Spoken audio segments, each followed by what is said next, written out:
Everyone in Millersfield believed Amanda Grace was the perfect wife, until her husband vanished. Her basement revealed frozen cats, and her true identity uncovered a trail of missing men. Behind her soft smile was a predator with patience, precision, and a past soaked in silence. Amanda Grace lived in the quiet town of Millersfield, where everything moved slowly and secrets stayed buried. From the outside, Amanda was the definition of stability. She owned a quaint little bakery on Maple Street, known for its warm cinnamon rolls and hand-piped cupcakes. Locals adored her. She always had a kind smile, a soft voice, and a helpful hand for anyone in need. She was often seen at community events, bringing baked goods to fundraisers and volunteering at the local animal shelter. People trusted her. They let their children pet the stray kittens she claimed to foster. They believed her when she spoke of her love for her husband, David. David Grace was equally admired. A middle school principal with a calm demeanor and a reputation for fairness, he was well liked by both students and staff.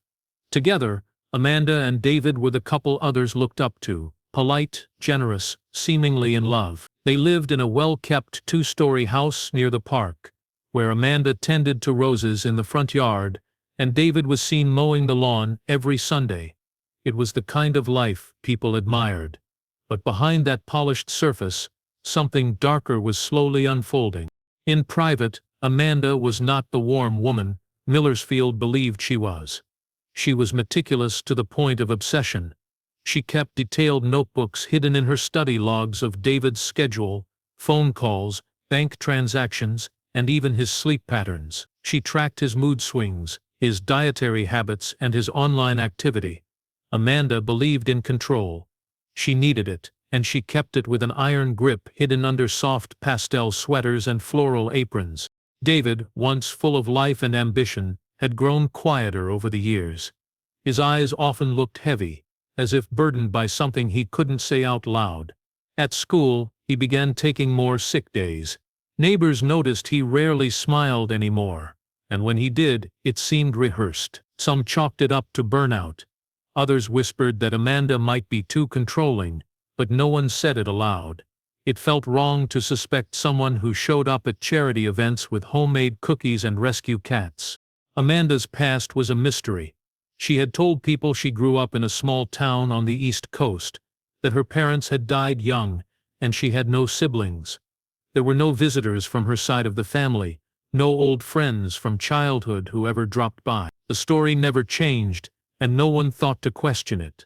After all, everyone has their own pain, and Amanda had created a life that seemed full and meaningful.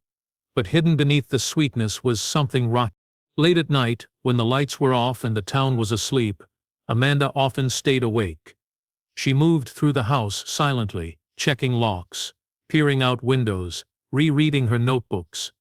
In her world, silence wasn't peace, it was preparation. And while David slept, unaware, Amanda's thoughts stayed sharp and cold. No one in Millersfield suspected that the perfect wife was something else entirely. Something much more dangerous. Something that would soon be revealed. It was a rainy Wednesday morning when Amanda Grace walked into the Millersfield Police Department and reported her husband missing. She appeared calm but concerned, holding a damp umbrella and a photo of David in a worn leather frame. She told officers that David had left for work the previous morning but never arrived. His phone was off, and he hadn't taken any clothes or personal belongings. Amanda's voice trembled slightly as she recounted how unusual it was for him to disappear without a word. Officers took the report seriously, but there was no immediate reason to panic. People go missing all the time, and most are found within 48 hours. Still, something about Amanda's demeanor struck a chord. She wasn't frantic or disoriented. She was composed, perhaps too composed. Later that day, David's car was discovered in the parking lot of a grocery store just outside town. The driver's seat was adjusted too far forward for David's height. His keys were still in the ignition, his wallet untouched in the glove box, and there were no signs of forced entry or struggle. Even more puzzling, the security cameras covering the lot had a gap in the footage, 2 hours of static during the exact window David was believed to have arrived. It was an unusual coincidence, one that prompted investigators to take a closer look. Amanda organized community search groups, passing out flyers and speaking to local news channels. She stood in front of her bakery with tearful eyes and a trembling voice, pleading for anyone with information to come forward. Her efforts drew sympathy from neighbors, and the town rallied behind her. But behind closed doors, Detective Paula Finch was starting to feel uneasy. The case didn't feel right. The lack of evidence, the quiet disappearance, the too neat picture, it was all too clean. A formal search warrant was issued for the Grace residence 3 days after David's disappearance. The home was spotless, too spotless. The guest room had freshly laundered sheets, despite Amanda's claim that no one had stayed there in months. Every towel in the house was recently washed. Amanda explained that cleaning helped her cope with stress. She claimed she couldn't sit still knowing David was missing. It made sense on the surface, but something still felt off. Forensics teams began inspecting the house more thoroughly. In the garage, beneath a stained corner of the concrete floor, they discovered trace amounts of blood. It was not visible to the naked eye, but luminol revealed the pattern. It wasn't a large quantity, not enough to confirm anything fatal, but it was enough to raise alarm. A sample was taken for testing, and the results confirmed it belonged to David Grace. Despite the growing suspicion, there was still no body, no weapon, and no witness. Without more evidence, Amanda remained free. The community was split. Some still believed she was a grieving wife trying to find her husband. Others started locking their doors at night, their trust shaken. Whispers began spreading through Millersfield, quiet ones, full of fear and doubt. The woman who had always been there for everyone suddenly felt like a stranger. And still, David Grace had not been found. As investigators continued digging into the disappearance of David Grace, attention shifted back to Amanda and her home. The blood in the garage had raised serious red flags, but without a body or a murder weapon, the case remained frustratingly incomplete. Detective Finch, growing more convinced that Amanda was hiding something, requested a second, more invasive search of the property. This time focusing on areas previously overlooked, including the basement. That's when things took a darker turn. Behind a locked door tucked beneath the staircase, they found a small storage space that Amanda claimed was for extra baking supplies. But what they discovered instead made even seasoned officers pause. Inside was a large industrial freezer, humming quietly. When opened, it revealed the frozen remains of several cats. Some wrapped in cloth, others sealed in airtight bags, frozen solid. Many were missing limbs or showed signs of surgical cuts. Amanda had always told neighbors she fostered strays for the animal shelter. People often donated food or blankets, believing she was caring for abandoned animals, but not one of those cats had ever been adopted. Not one had ever been seen again.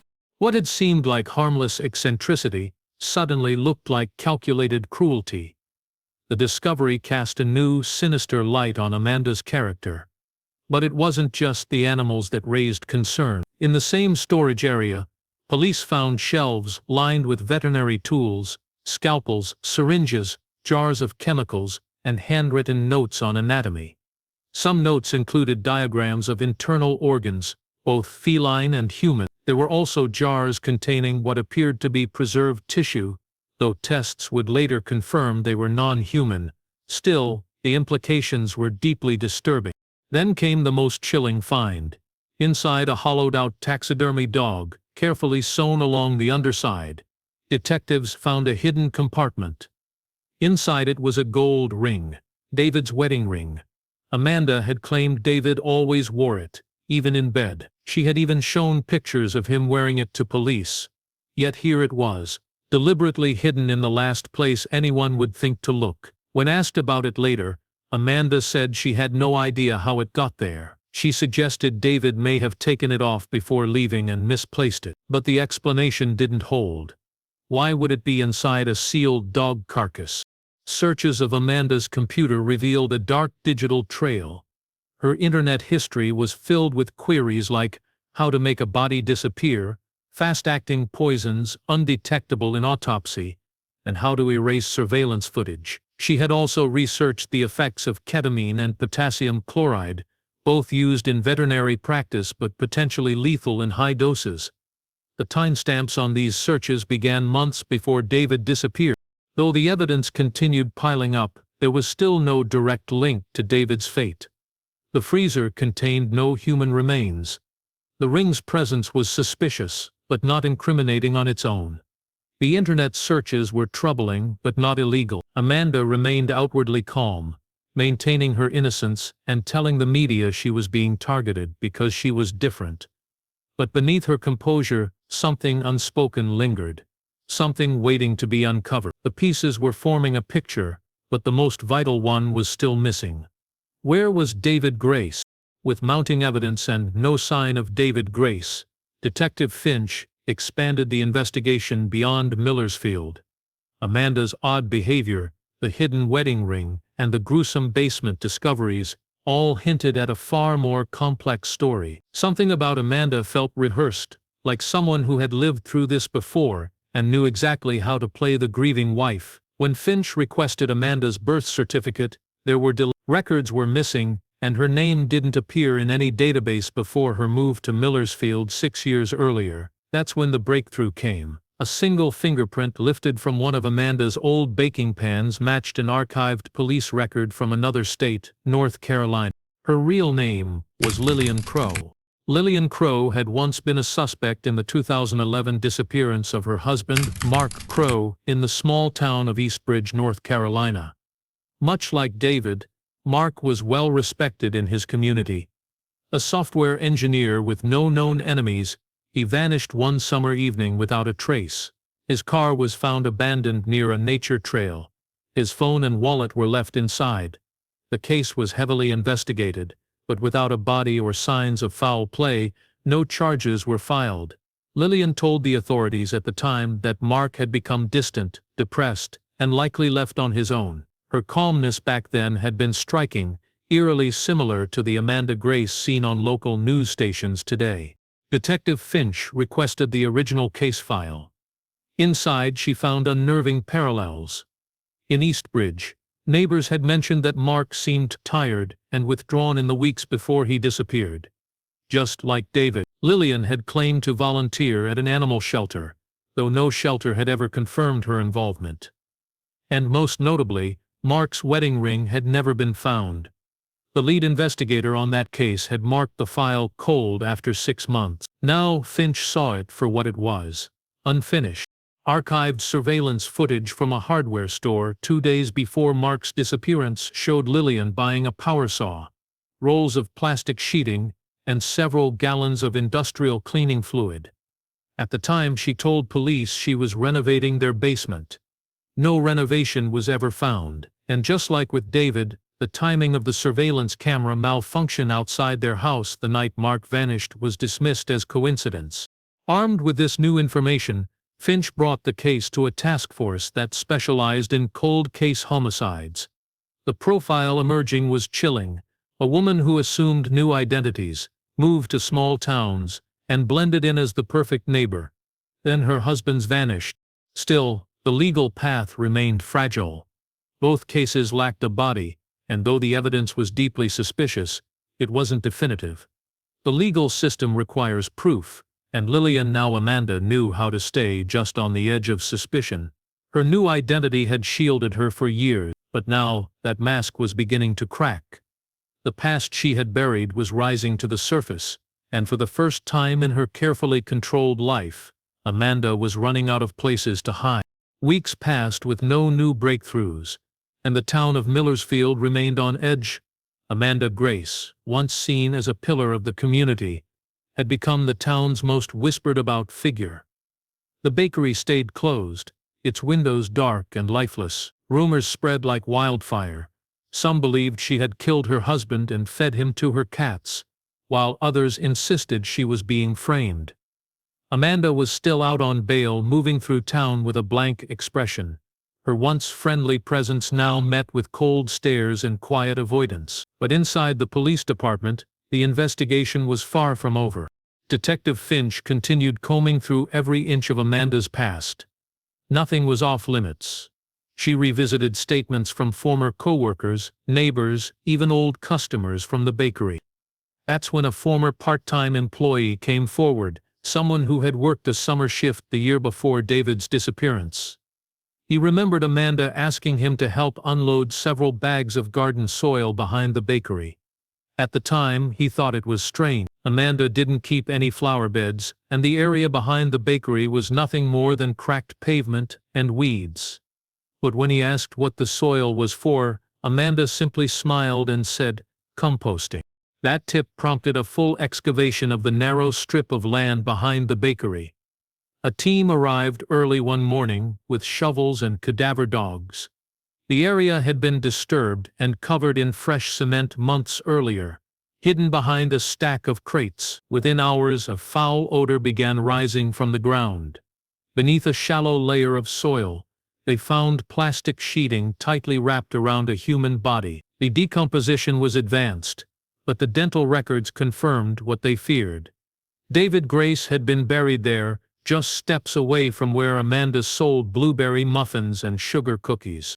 The autopsy revealed 2 precise puncture wounds to the chest, both directly into the heart. Traces of ketamine and potassium chloride were found in the tissues, both substances Amanda had researched extensively. There was no sign of struggle, no defensive wounds. It was a clean, calculated kill. Addy had likely been unconscious or sedated before the fatal injection. Next to his body were fragments of other remains. Animal bones, including those of cats, some carefully arranged. But among them was something else. A small gold watch, engraved with the words, "To Mark, love always." It was the final connection, the piece that tied Amanda, once Lillian Crow, directly to both disappearances. The court now had what it needed. Amanda was arrested immediately. Her trial drew national attention, with media dubbing her the Silent Claw for her emotionless demeanor and the eerie calm she maintained throughout the proceedings. She refused to testify, and her defense provided no clear motive, but the evidence was overwhelming. The jury took less than 2 hours to convict her of first-degree murder. She was sentenced to life in prison without the possibility of parole. Today, Amanda Grace sits in a maximum security facility, her real name finally known, her crimes no longer hidden. The bakery is boarded up, the house she once shared with David stands abandoned, and in Millersfield, no one speaks her name without a shiver. The perfect wife was never real, only a mask worn by something far more dangerous.